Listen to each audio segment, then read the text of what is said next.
कांग्रेस की general secretary Priyanka Gandhi ने कहा है कि बीजेपी के उम्मीदवार आवाम से यह कहकर वोट मांग रहे हैं कि अगर वो उन्हें कामयाब करेंगे तो दस्तूर को तब्दील किया जा सकता है। उन्होंने कहा कि हुकूमत के दोस्तों के पैसों से मीडिया को खरीद लिया गया है।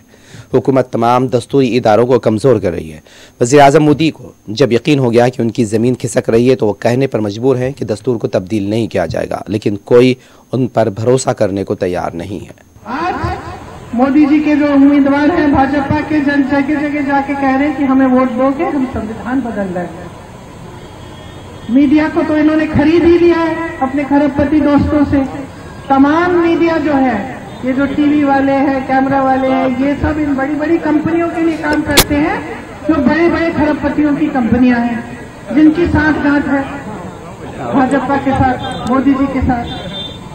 जितनी भी संस्थाएं थी जो आपको मजबूत बनाने वाली संस्थाएं थी, उनको कमजोर कर डाला है और अब संविधान को बदलने की बात कर रहे हैं। जब ये बात फैली लोगों के बीच में, इनके नेताओं ने ही कही, इनको कहलाया गया।